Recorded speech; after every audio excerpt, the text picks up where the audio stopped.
Welcome to another conversation in practical theology. I'm Sayyyidah Zaidi and I'm here with my co-host Eric Stoddart, and we're delighted to be joined by Professor Elaine Graham. Many of you will know who Elaine is, and in her bio it says that she's interested in how religion both reflects and transcends its human context, and how changes in culture, society and lived experience affect what people believe and how they practice their faith. She teaches, thinks and writes about the relationship between religious beliefs and values and their practical outworking in areas such as ethics, social policy and church life. Elaine's research interests are in practical theology, feminist practical theology, lay ministry in the Christian church, religion and public life, and modern radical and non-realist theologies. For me, when I was a student in practical theology, I viewed Elaine as one of my mentors and somebody that I really respected. As I was preparing for this particular conversation, I did a little bit of stalking on Elaine and found that her body of work is just even richer than I originally anticipated. And many of her books sit on my bookshelf and I would thoroughly recommend them. Theological Reflections being one of them, and also the book regarding the space between the rock and the hard place. For me, that was one of the most profound books that gave me a lot of space to think and reflect on my own rock and hard place. So, Elaine, welcome. Thanks, Saiyyidah.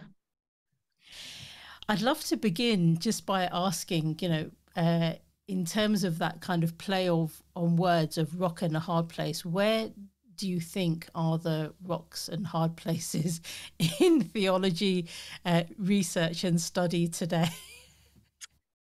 Well, when I wrote the book, it was about negotiating religion in public spaces, really. So the rock and the hard place were really the resurgence of religion in many different forms around the world, but particularly in the West.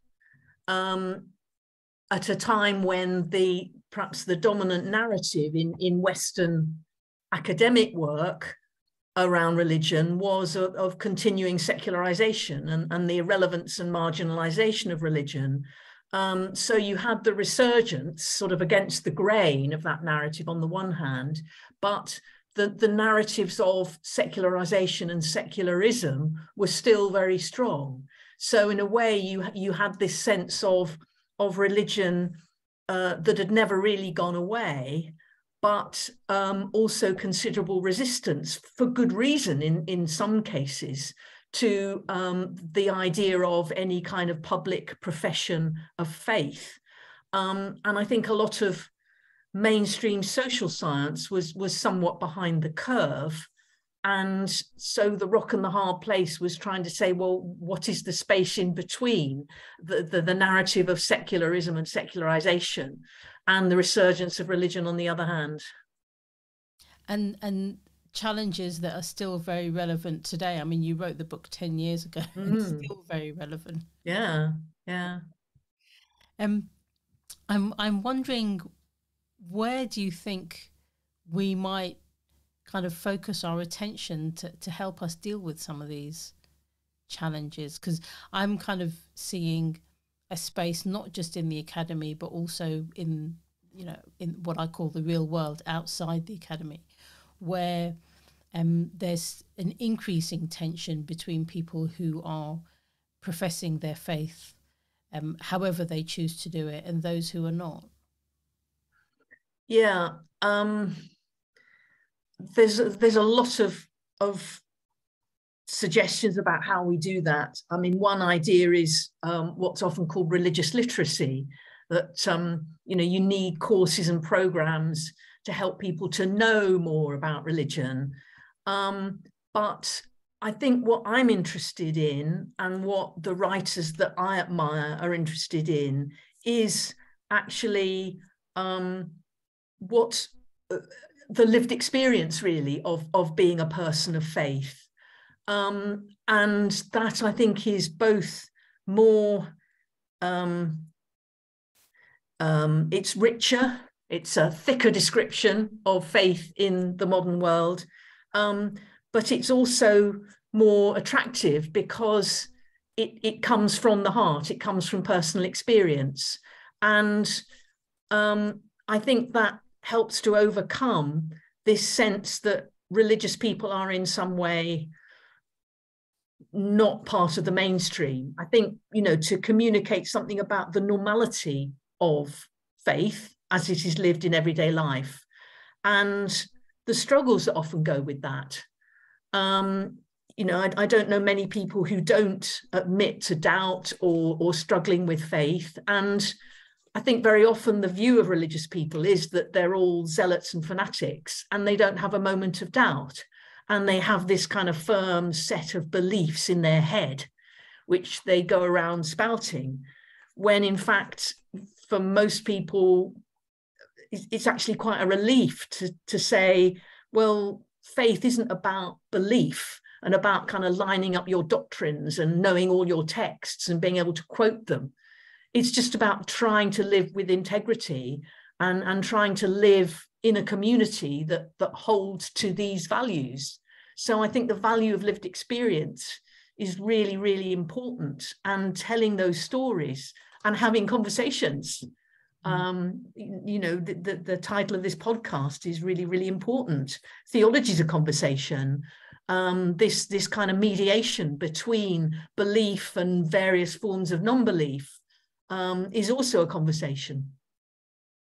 Can I jump in there and ask about lived experiences when within our communities we don't always agree about what's a lived experience of faith? Well, it may be a lived experience of faith, but we wouldn't necessarily agree of the faith upon which that is based or even the values that that's expressing. So how do we begin to work together as communities when we don't share even what we would recognize as lived experience of faith between each other? And it strikes me, Eric, that variation and that tension isn't just between different faiths. It's actually, it runs across communities of faith. So within Christianity, there will be very different understandings, and there will be people who say, well, it is about signing up to particular kinds of belief and accepting certain kinds of proposition. And it's important to be very clear about that.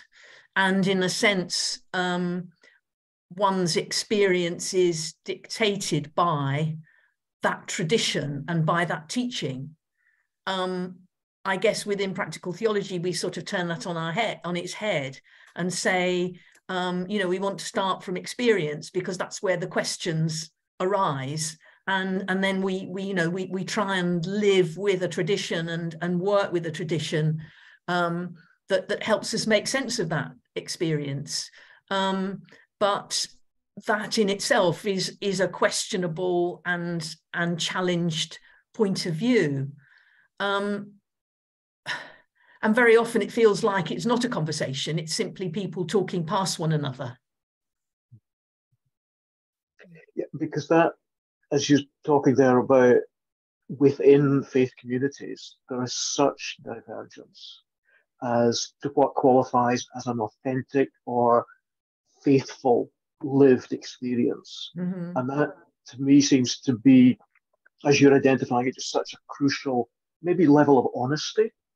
And I wonder if that's something about the conversation in wider society between communities, that actually that core honesty about we don't, even within our own identified communities, really all share the same beliefs or practices or values.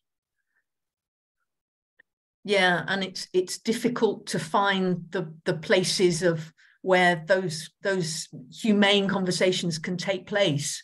And in my work and the end of Rock and a Hard Place, I'm kind of saying, we need to keep faith in the power of conversation, really. And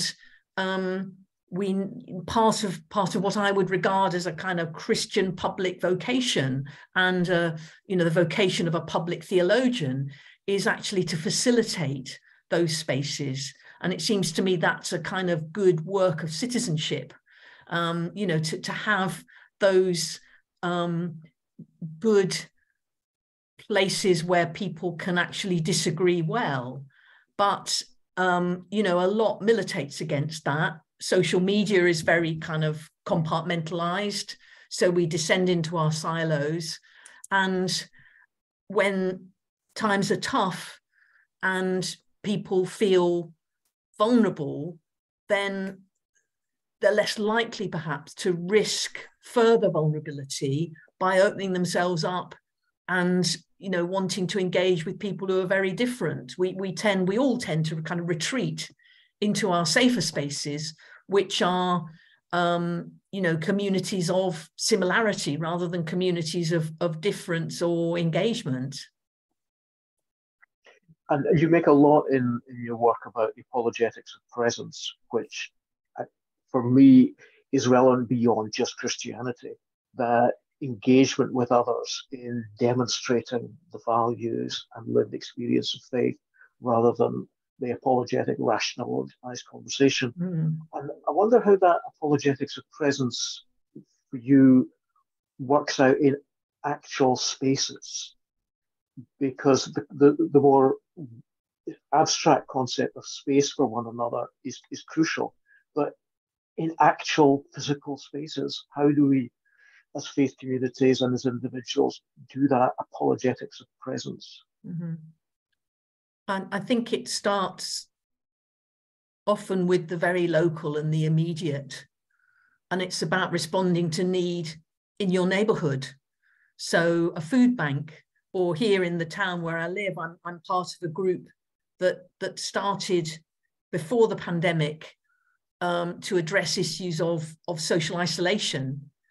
And of course, after the pandemic, it became even more pressing to think about that. And we run a weekly coffee morning now, which is based on the whole places of welcome and warm spaces idea. So we simply offer, and it uses the church parish hall, and it's a coffee morning, and we have community groups in. But we say we're offering a space for body, mind, and spirit. So you can come in and be warm and have a hot drink. You can have a chat with someone, or you can learn about something in your community, or you can play chess with someone. But there's also next to the main coffee area a quiet space, which is the parish hall chapel. So there's also a place where people can go and just be quiet and have some time in that way. And that's run by a range of different people. It started as an Anglican church initiative, but it's grown from that. And I think that's a place where those of us who are kind of on the steering group and involved on a week by week basis, we've got a job to do, and we've responded to need, and we've got to think about how we do that. And we talk about our values. So some people are still active in the church, other people aren't. There's people from other different Christian denominations. But the main thing is we're coming together to do something, and it's in the shared activity and the project that we then work through our ideas and the values that motivate us, which are all different. But actually, you're sort of, you might have a formal religious badge or something, but actually, again, you find you've got so much more in common with different people. So I think that's an example, I think, of how working together and, shared action actually then causes you to revisit matters of belief, and it's that way round. And I really love what you're saying there about shared action, which causes reflection, because where that's taking me to is at some point one has to make a decision about the action that we're going to take. And I'll give you an example of this. I was recently in Pakistan, and when I was coming back, there was a conversation that was taking place in the security queue in front of me. And the guy that was in front of me was being asked about how the Pope is selected. And my ears perked up because I thought, this is very strange for me to witness in a country that's a Muslim country. So after we both went through security, I stopped him and said, why are they asking you? And he explained he's a Pakistani Catholic, lives in Russia and about to go off to Rome to study for his PhD. How did that happen? That happened because I had to then have a moment where I thought, am I going to ask him about this or am I going to ignore that? And I use that as an example because I think at some point we all experience these moments where we think, what can I do? You know, what action can I take? You know, how can I support somebody to make them feel as if they are at home? You know, whatever that meaning of home may be for them. You know, but sometimes it's also about helping people to become home within themselves, you know, and that can happen through a couple of minutes of conversation or through a long period of a relationship with somebody else. But it's just a chance encounter in your case. Yeah. And I wonder, or where I'd like to go from that now is to explore the difference between conversation and dialogue, if I may. Because one of the things that you were describing very much when you were discussing the rock and the hard place is that use of conversation and using that to facilitate how we get to know each other. And what I was thinking is that there is a very subtle but important difference between conversation and dialogue.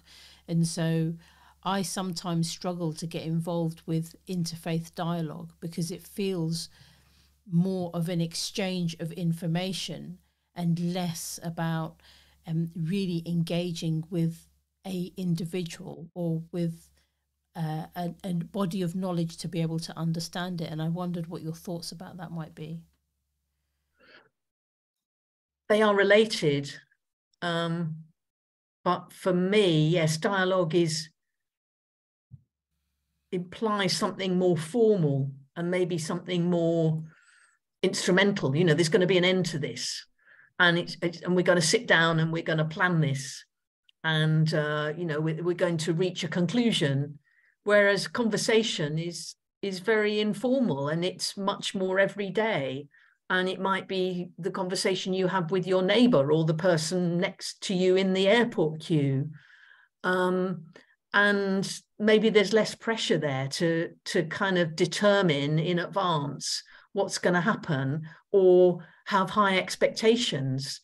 And maybe conversation is more of a process thing than a kind of product outcome thing. And seems to me there's something very important about conversation that simply just means you know that person better, however briefly it might be, and you go your separate ways.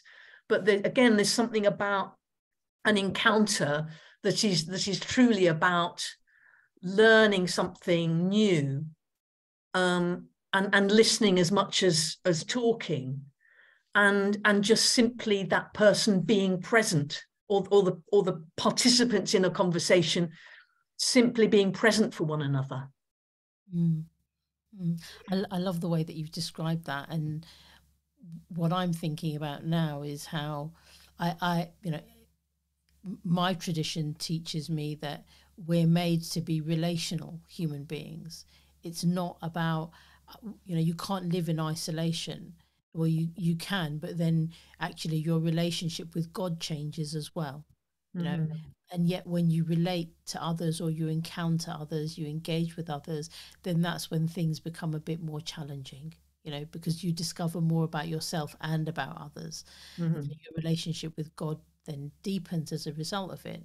And I have a sense that what you've articulated there is that dialogue seems to be more formal and conversation is much more intimate, and perhaps that's why it's more challenging. Yeah. Mm-hmm. I love the idea that it's not instrumental, because I'm immediately back into stuff about play, and the best sort of play that is pointless in the very best sense of the word. And yeah, all these dialogues that have got, there's an agenda to be fulfilled, and there's, you've got to justify the funding and all that, which is, there's a place for that. But that conversation that is non-instrumental, that maybe we could say that it's absolutely pointless, and that's the sheer joy and value, that it doesn't have an agenda. Mm-hmm. Stephen Patterson's article that emerged out of a paper he gave at the Bayat 25th anniversary is all about this, really. He talks about conversation as a kind of meandering thing, and he absolutely nails this idea of its informality. And at one point he says, we wander as we wander. So we wander O as we wander A. And, is that just that kind of sense of, well, we'll just, we're just kind of gathering whatever comes our way. Mm. And that's great. And of course, he was very well known for work that he's done throughout his career on conversation as a model for practical theology itself. So he was really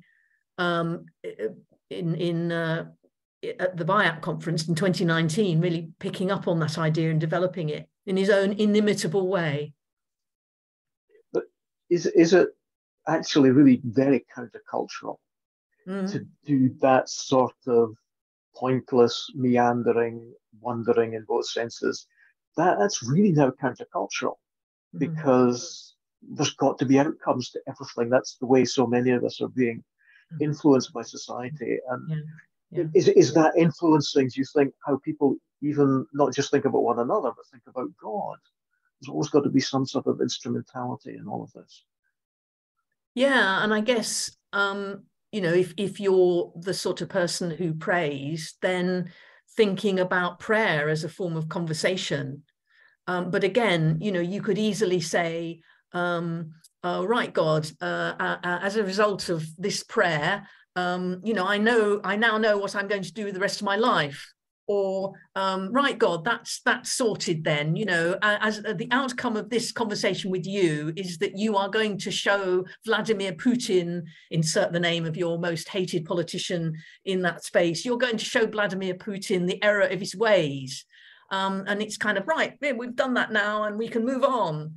Whereas again, that sense that you are opening up to the divine presence, you're opening yourself to transcendence, you're opening yourself to the other, human or divine. I think works with the conversational metaphor as well.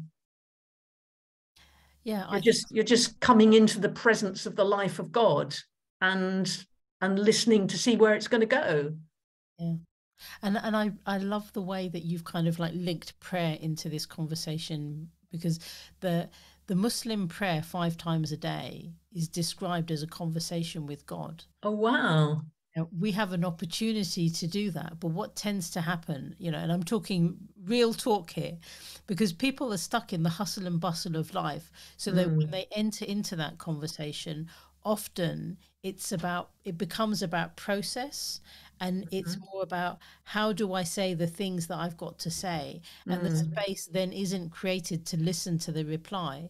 So when you read Surah Fatiha, which is the first chapter of the Quran, when you read that in your prayer, then between each of the verses, God has a reply. But when you rush through it, you're not listening for that reply. You're just saying it. So it's making me think, well, how often are we having one-way conversations with God?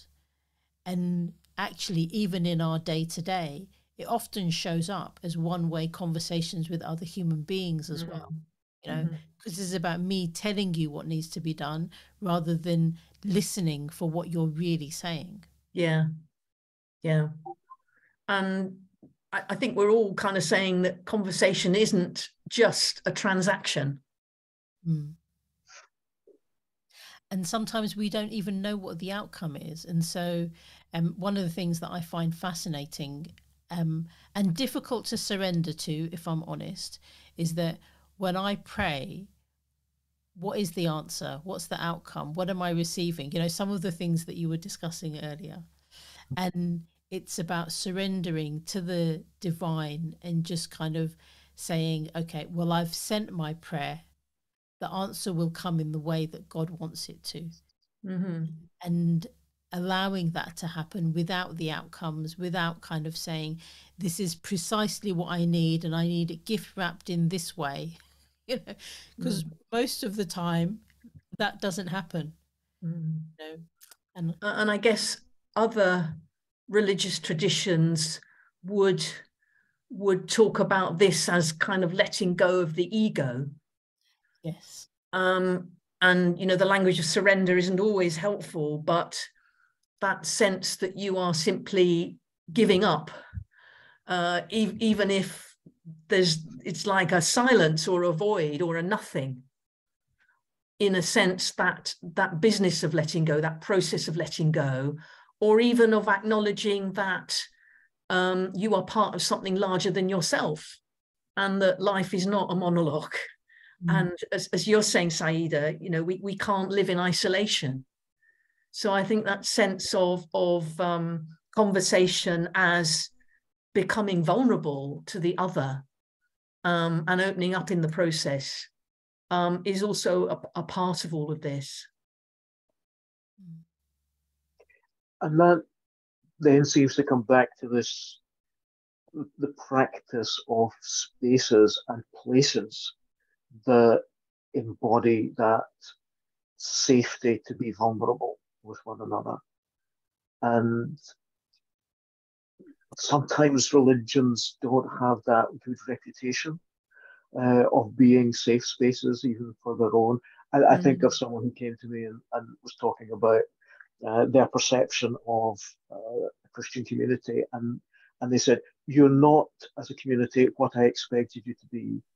And they meant that in the very best positive sense. They had expected rejection, but they received welcome. And there's something there about the perceptions are pretty negative often about religious spaces and places that religious people form, and getting over that negative perception seems to me to be quite a big issue. Is that a fair assessment? Yeah, I agree, Eric. And in a way, it takes us back to what I and other people call the post-secular, the space where religion is both fascinating and baffling to people, because fewer and fewer people have first-hand experience. So their expectations of what it means even to enter a religious building, or how they're supposed to behave, or again, what it means to have faith. So much of it is one-dimensional, and it's all about dogmatism and certainty. So when they enter a space that is truly welcoming, and where it's much more about a journey and accompanying people on the journey, they're well, one hopes they're pleasantly surprised. But again, it's that business of actually crossing the threshold from what you assume this is about, because you've never, you're just reliant on what the media says or something like that, and what you actually encounter. So we're back to lived experience, but we're also back to how those barriers are overcome. And thresholds being such a significant issue of how those thresholds are signposted, how people perceive a threshold, and that not just the language, but the practice. It's maybe even, is it a practice of helping people to see where the thresholds are and to welcome them over the threshold before even getting into the space? The threshold is such a significant issue. And I think that there's something about the skill set actually, because, you know, in my experience of working or being the lone Muslim in various different communities, it's very much about my own skill set, but also the skill set of others. You know, do they know how to welcome somebody that is an outsider? You know, and so for that sample of that conversation that I had in the airport, for me, I felt comfortable in engaging somebody that on the surface looked the same as me, but in reality was different. You know, so how are we actually developing our own ability to be able to transcend those thresholds and support people, and kind of I was going to say enable, but that's not the right word. Actually encourage them to be vulnerable, because when you're vulnerable to somebody else, I think you open up a level of vulnerability to yourself, which then leads me to believe that your relationship with God deepens.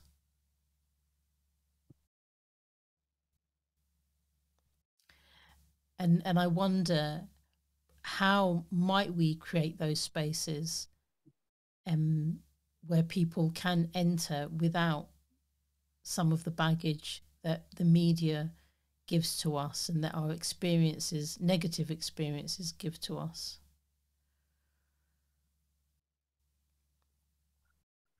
Everyone will have different solutions to that. And when you talk about a skill set, Saiyyidah, I think that's right. I think some people have a skill for welcoming or engaging with people. Other people, it's more difficult. So we can't all be expected to do everything, really, and it may be a question of finding what people are good at. And there may be different communities in different places that approach this in different ways. So holding events might be good for some people, but actually, you know, involving people in a campaign might be another way. I think it's about creating those natural places of meeting, so that people, in Eric's terms, have crossed the threshold without realizing it. There's that lovely verse in the New Testament about being hospitable because we might entertain angels unawares. Yeah. And whatever our various views of angels are, I think it's a delightful, stimulating metaphor image that you just don't know when that hospitality is exercised and the opportunities that can come from that. And I guess as human beings, we're kind of hardwired to make very snap decisions about other people, and it's somehow shutting that bit off and recognizing, yes, you know, we need to be safe, but also always being open to the possibility that you've misjudged somebody or prejudged somebody. And Saiyyidah, you talk about, you know, engaging with somebody who looks like you, but actually turns out to be different. I think the opposite is also true. You know, seeing somebody who looks very different, but actually, you know, underneath, they've got the same concerns. They're also human. We share a lot. And I think that's one of the biggest reasons why I was able to stay in practical theology in the UK. It's through individual connection with people that you realise actually everyone's got their own religious tradition, you know, that they're following. But at the end of the day, what are we all seeking? We're all seeking closeness to God. We all want good for ourselves and for our neighbours, and those kind of basic principles that I think are available to all of humanity if they wish to engage with them. And for me, it's a delight to be able to have conversations around some of those things. That's one thing I always liked about BIAPT and the Pastoral Studies Conference that predated that. that it was made up of lots of different people. So there were people who were studying or researching or teaching practical theology and pastoral studies in universities and colleges. There were people in different sorts of ministry. There were people in kind of social campaigning settings, people in psychotherapy and pastoral counselling. And again, back to conversation, when you were talking to somebody in the queue for coffee at a conference, you didn't know where they were coming from. And I remember thinking early on, you just got to mind your language and not assume that the jargon that you have or the worldview that you have is necessarily that of the other person. So it's always been, I think, a community that values that difference and respects that difference. Yeah, because if we're going to be, as practical theologians, starting from lived experience, then that starts at our lived experience of engaging one another as practical theologians, at least in those settings. And that's a high demand, because we're all human. And I think it's very important. I think, having these conversations is difficult.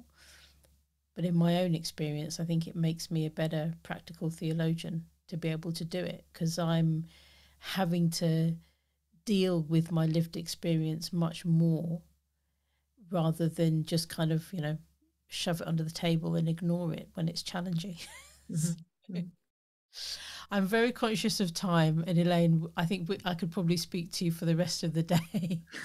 I have a couple more questions, if I may, and one of them is just to ask you, what's next? What are you working on at the moment?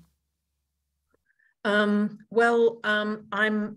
working on a project with Graham Smith from University of Chichester on the work of the theologian and philosopher Don Cupit, who is now in his late 80s, but taught for many years at Cambridge, and was known for his theological stance, again, perceived by many people as radical, because he questioned the idea of God as a personal being, as a reality out there, as it were, and said that God is much more a product of our language.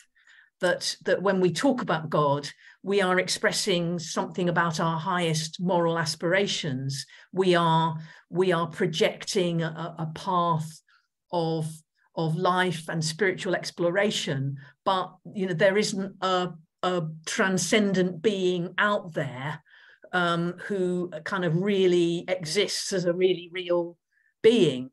And I mean, this is not new in a way,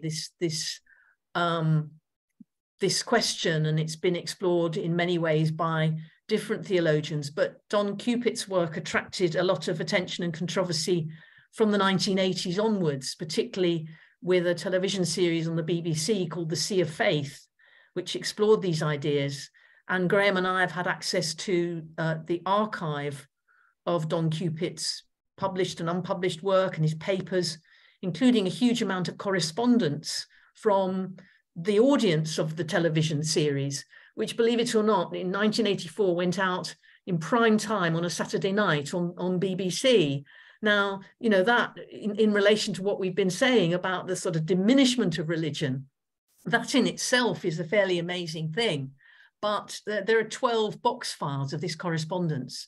And once again, it is fascinating to see how people poured their hearts out to a middle-aged white Cambridge academic.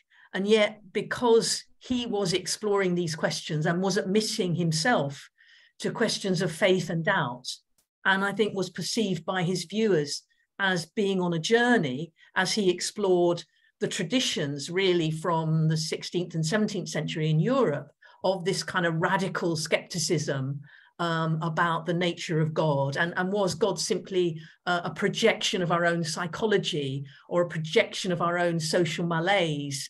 How did we, what were we doing when we used language about God?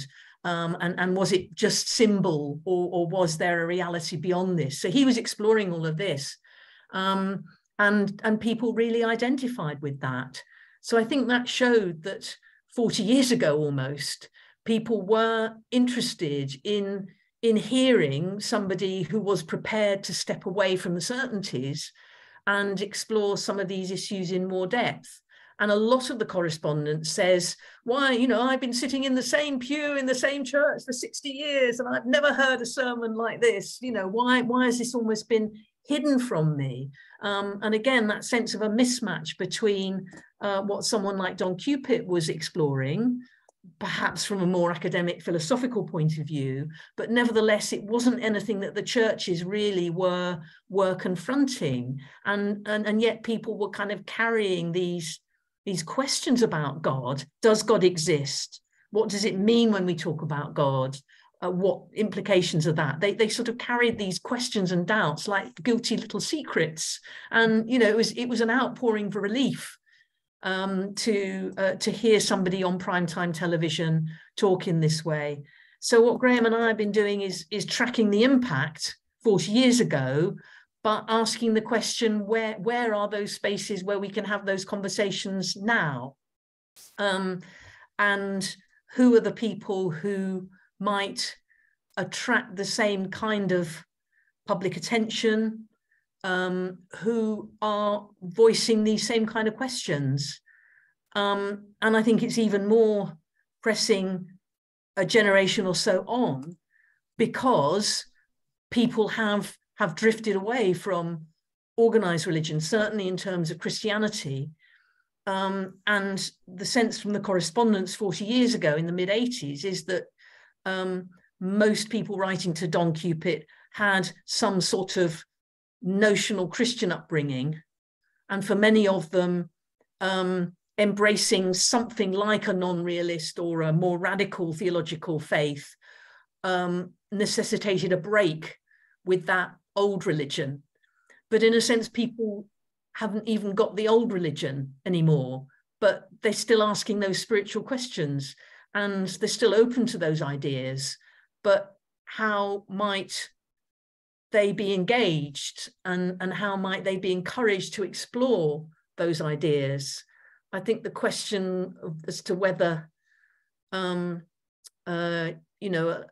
lot of people, well, spiritual but not religious is something that people say. And I wonder really whether de facto most people who are at all interested in religion would kind of end up being a non-realist. They'd say, well, there's something out there, but it's not a personal being. It's not somebody that we name as God.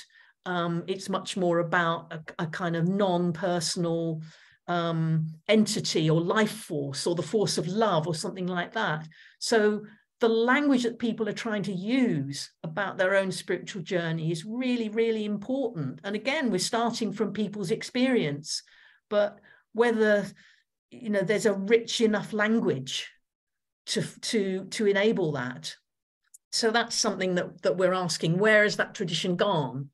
And how might people access it if they wanted to ask about it? Wow, it sounds like it's really, really important work. And I love the way that you're reflecting backwards to then kind of look at what do we do next. So thank you for doing that. And I look forward to reading about it and hearing more about it as well. Eric, any last questions from you? No, just to say thank you so much, Elaine, for your time. I too look forward to seeing the outcome of this research project with Graham. It sounds incredible and very timely for where we as society seem to be trundling along towards. So all power to you for that project. So, and thank you again for your time today. Thank you both, and thank you to everyone who's viewing this podcast. And thank you everyone for listening in. And if you would like to, please do share this podcast, and we look forward to seeing you again in another conversation in practical theology. Goodbye for now.